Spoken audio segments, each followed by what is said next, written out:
안녕하세요. 끝내주는 경제 끝내주게 풀어드립니다. 영지대학교 석좌교수 이광재입니다.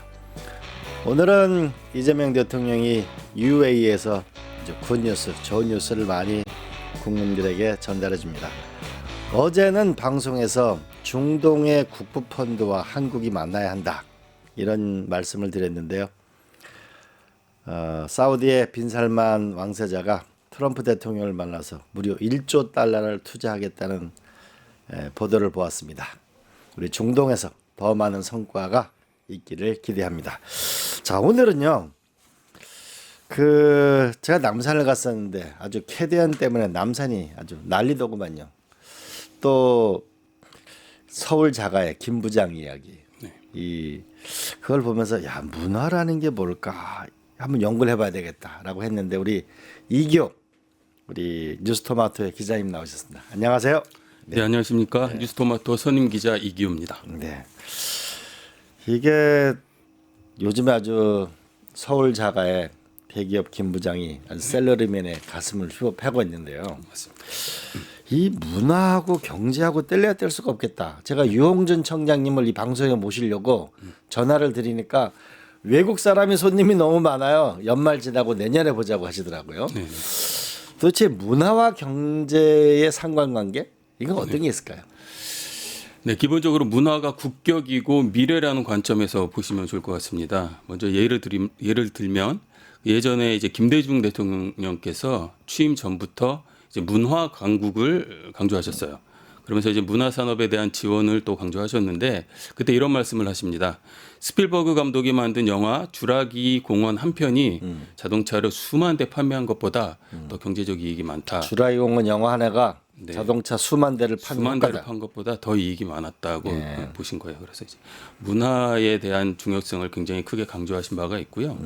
또 이제 노무현 대통령 당시에는 이제 스크린 쿼터가 축소되면서 영화인들이 이제 반대 시위를 진행한 바가 있습니다.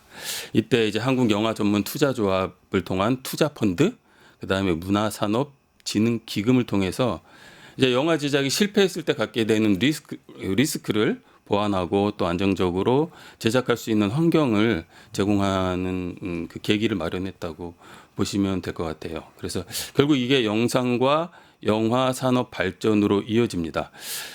이게 사실 이제 문화와 경제의 관계에 대해서 물으셨는데 사실 이제 콘텐츠 산업의 성장하고 뗄 수 없는 분야인 것 같습니다. 네.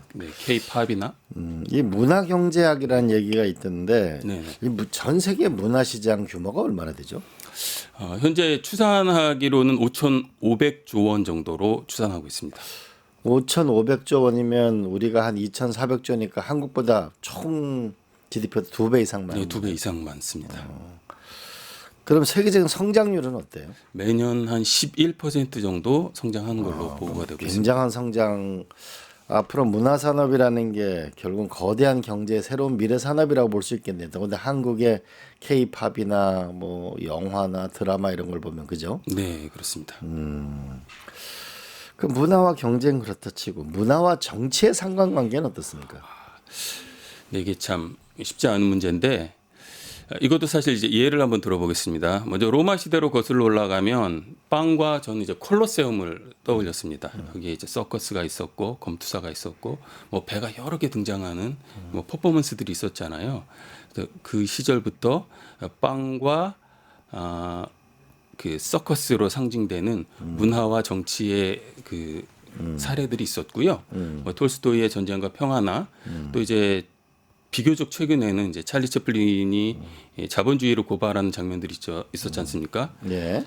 1936년에 이제 모던 타임즈를 통해서 인간성을 말살하는 자본주의를 강하게 풍자한 바 있습니다. 그래서 그 메카시 선풍 때 결국은 좌파로 몰려서 맞습니다. 스위스로 또 망명하게 됐었죠. 맞습니다. 근데 이게 정치가 문화가 정치 변화를 만든 이런 사례 같은 게 있나요? 네. 사실은 이제 이 정치에 영향을 끼친 문화를 저는 이제 소프트 파워 관점에서 이제 좀 보고 싶은데요. 만약에 이제 노래로 본다면 이제 비틀즈의 전 멤버였죠. 존 레논을 첫 손에 꼽을 수 있을 것 같습니다. 뭐 음악을 통해서 반전 운동 또 시민 각성을 유도했고요. 예술의 정치적 잠재력을 실현한 아티스트로 이제 주목을 받았었습니다. 특히 이제 뭐 저보다 더 잘 아실 것 같은데 침대 시위라는 이제 퍼포먼스가 있었어요. 원호 효과랑 결혼했을 때. 맞습니다. 네. 맞습니다. 이게 1960년 이게 베트남 전쟁이 한창 때였는데요. 이때 이제 사실 재혼이었죠.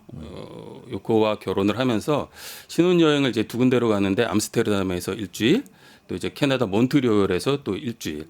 근데 일주일 내내 호텔에 누워서 뭐 이렇게 전쟁이 아닌 사랑이 필요하다라는 메시지를 전달하는 퍼포먼스를 보여서 이 사실 이 뮤지션 사회운동가로서의 포지셔닝을 정확하게 할 수 있었던 사건이 아니었나 싶습니다. 맞아요. 그 이매진이라는 이미지 노래도 뭐 세계적인 노래인데 이매진하니까 생각나는 게 노무현 대통령 때 이제 그 CF를 찍었는데 그때 이매진을 썼거든요. 네네. 연락이 왔어요. 이 저작권료를 내야 된다. 그 존 레논이 유언이 뭐냐면 절대 본인의 음악을 정치 행사에 쓰면 안 된다. 그래서 그 만델라 대통령 취임 때 한번 썼다. 그래 그때 정말 곤욕을 치르고 협상을 한 적이 있었습니다. 협상은 잘 됐습니까? 협상은 잘 됐습니다.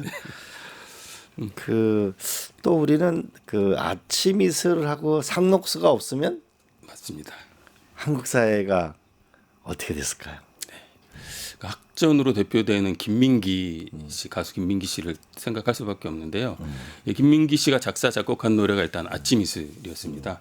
이게 얘가 좀 재밌는 게 있는데 4.19 묘역에서 여기 혼자 이제 작곡을 했었다고 합니다. 네. 그래서 이제 뭐 사실 가사 중에 긴 밤 나오고 태양 나오고 뭐 거친 광야 뭐 이런 가사들이 나오잖아요.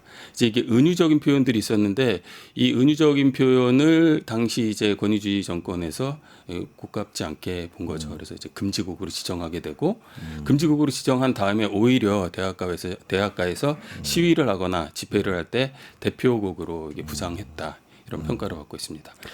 이 또 영화가 정치 변동에도 굉장히 많은 영향을 미치는 거죠. 그건 또 어떤 사례가 있나요? 영화 사례도 뭐 많이 있습니다. 일단은 이 1987년 나오죠. 1987 2017년에 개봉한 영화인데요. 이제 박종철 열사, 이한열 열사가 이제 사망하는 사건들이 있었고 이제 그 사건들을 자세히 조명하면서 그 이제 어떻게 1987년 6월 민주항쟁이 촉발됐는지 그 과정을 소개하는 영화가 있었고요. 그 다음에 또 같은 해에 택시 운전사라는 영화가 있었습니다.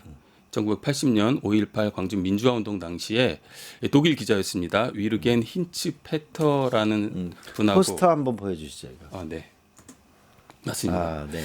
그리고 이 독일 기자와 택시 기사 무명의 이제 택시 기사로 나오는데 이분이 등장하는 영화였고요. 이 영화 내용 중에서 사실 저는 이제 그 서울에 택시 번호판이 있었는데 그걸 이제 보고도 모른 척해주는 엄태구 씨였나요? 그분 연기가 굉장히 인상적이었던 걸로 기억합니다. 또 뭐가 있나요? 2007년에 화려한 휴가가 있었습니다. 이건 좀 10년 전 이야기인데 5.18 광주 민주화운동을 다룬 최초의 대규모 상업 영화였고요. 이제 화려한 휴가가 알다시피 작전명이었지 않습니까?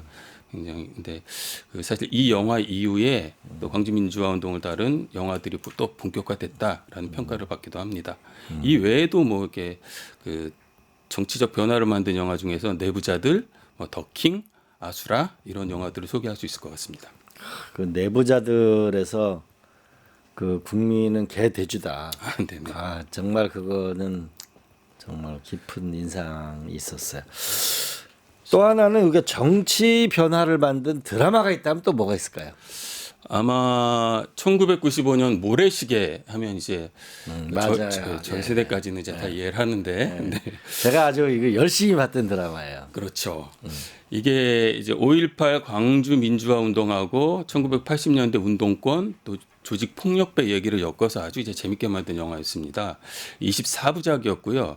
이게 월화수목에서 일주일에 4회씩 딱 6주를 방영했을 뿐이었는데 하여튼 우리 사회를 엄청나게 흔든 영화였고요. 평균 시청률이 50%를 넘었다. 뭐 50%. 예, 60%를 넘었다는 얘기도 있는데 어쨌든 이 드라마가 SBS에서 당시 방영을 했었습니다. 당시 개국한 지 5년밖에 안 된 방송국이었는데 사실 이 드라마를 계기로 뭐 그다음에 부산 경남 방송, 대구 방송 하면서 지역 방송들을 다 확보하면서 전국적인 민영 방송으로 입지를 확보하는 계기가 됐다라는 평가까지 나오는 드라마였습니다. 그때 강원도에 있는 정동진 맞습니다. 사실 드라마에서 그렇게 오래 나오지는 않았었는데 굉장히 인상적으로 나왔고 사실 지금도 제 생각에는 우리나라 역 중에서 가장 뭐 유명한 역으로 꼽을 수 있지 않을까 싶을 정도로. 저도 가봤죠. 네, 저도 가봤습니다. 그렇군요. 마지막에 실제 현실 정치에 영향을 미친 네. 그런 어떤 문화 현상 뭐 이런 게 있나요? 방금 제가 조금 전에 모래시계를 소개를 했었는데 모래시계가 사실 당시 성공을 하면서 국민적인 공분이 일어납니다. 내용을 이제 알게 되면서 사실 전두환, 노태우가 구속되는 사건이 있었는데 이 직전까지 YS가 약간 주저하고 있었다, 머뭇거렸다라는 평이 있어요. 근데 이런 사회적 분위기가 형성이 되면서 사회적 정당성을 확보하고 전두환, 노태우를 구속할 수 있었다라는 평가가 있고요. 2013년에 변호인이라는 영화가 나옵니다. 제 생각에는 우리 지사님이 저보다 훨씬 더 잘 아실 것 같은데 1980년대 초에 부산에서 성공한 세무 변호사로 노무현 대통령의 초기 활동 모델이 등장을 하고요. 불임 사건을 맡아서 인권 변호사로 거듭나는 과정을 소개합니다. 그래서 이 영화가 성공하면서 사실 이제 노무현 대통령 향수가 자극이 됐고요.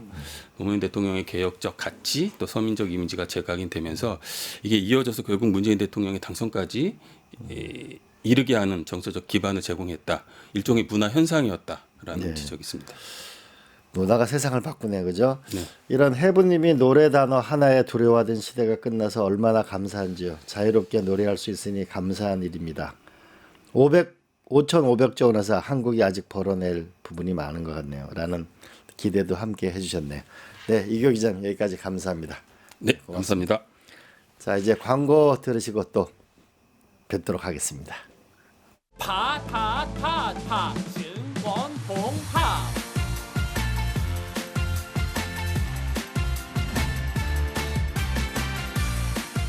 이제 저녁 8시 30분 퇴근 후 퀴즈 한판 혼자 하지 마세요. 같이 해요. 매일 저녁 8시 30분 많은 참여 바랍니다.